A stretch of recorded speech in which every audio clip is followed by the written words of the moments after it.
এই নিয়ে এদের তো লড়াই, আদর্শগত তৃণমূলের তো লড়াই নাই। তৃণমূলের আদর্শ বলে কিছুই নাই, এদের শুধু 75-25টা কে কন্ট্রোল করবে।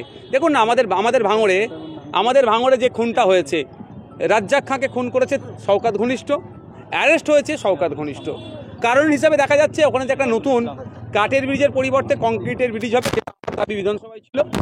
ওই সময় কিছু দোকান শিফট হবে, ওই শিফটের টাকাটা কে নেবে সেই নিয়ে নাকি এটা খুন হয়েছে। কতই ভোটাররা ভোট দিয়ে তৃণমূলকে এগিয়ে নিয়ে যাক না কেন, বিপদে তৃণমূল ভোটারদের পাশে থাকবে না। ডেমোক্রেসিতে আমার যাকে ভালো লাগবে আমি তাকে চুজ করব, আমার যাকে ভালো লাগবে সেই দলের আমি ঝান্ডা বইব।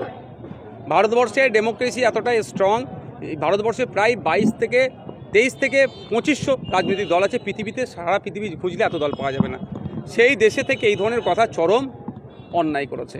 উচিত ছিল ওনার পরিষেবা দিয়ে ভালোবেসে বোঝানো, তার পরিবর্তে তিনি ওপেন থ্রেট দিচ্ছেন।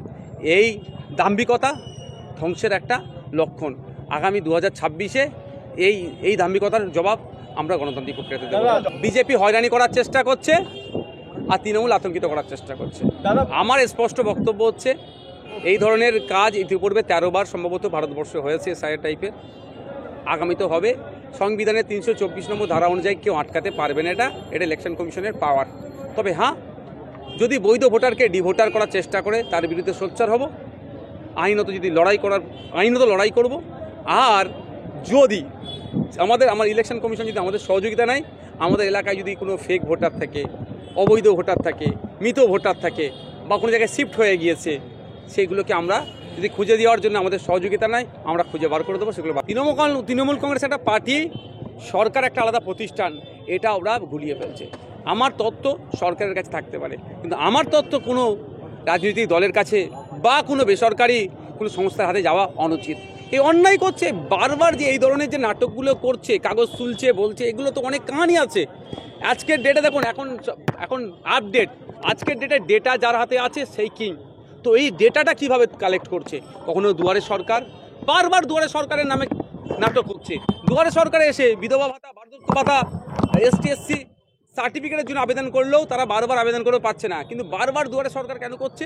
এই ডেটাগুলো তারা কালেক্ট করছে। এটা বন্ধ হওয়া দরকার।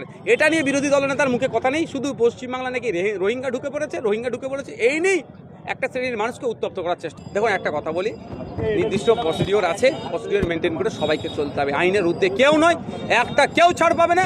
আজকে ক্ষমতা আছে, দাম্ভিকতা দেখাতে পারে, আইন বহির্ভূত যেই চলবে সে CS হতে পারে আর হোম সেক্রেটারি হতে পারে, কেউ ছাড় পাবে না। দেখুন, আমি একটা কথা বলি, আমি আগুনের নিয়ে পক্ষপাতী নয়। আমি বারবার, আপনি জানেন, আমি শান্তিপূর্ণ রাজনৈতিক সহাবস্থানের, আমি সৌজন্যতা রাজনীতি বিশ্বাস করি। শওকত মোল্লাই কদিন আগে বলেছিল 6-8টা লাশ পরে পড়বে, তাদেরকে ক্ষমতা দখল করতে হবে। আর আমি পঞ্চায়েত নির্বাচনে মুখ্যমন্ত্রীর কাছে ছুটে গিয়ে বলতে চেয়েছিলাম যে প্রয়োজনে আমি আমাদের প্রার্থী তুলে নেব, ভাঙড়ে শান্তি ফেরাও। আমি শান্তির কথা বলি, আর উনাকে notorious criminal certificate national human rights commission দিয়ে দিয়েছে, আমাকে ওই ধরনের সার্টিফিকেট দেয়নি। 100-এর অধিক জায়গায় আমাদের সংগঠন দারুণভাবে আমরা তৈরি করেছি। আগামী নির্বাচন আসছে, ওই নির্বাচন আসছে, তো স্যাক্রিফাইস তো করতেই হবে বৃহত্তর স্বার্থে, বাংলার স্বার্থে, বিজেপি তৃণমূলকে আটকানোর স্বার্থে। আমরা লেফট ফ্রন্ট, জাতীয় কংগ্রেস, আরও যে রাজনৈতিক দলগুলো আছে, সবাইকে একসাথে নিয়ে আমরা লড়াই করতে চাই।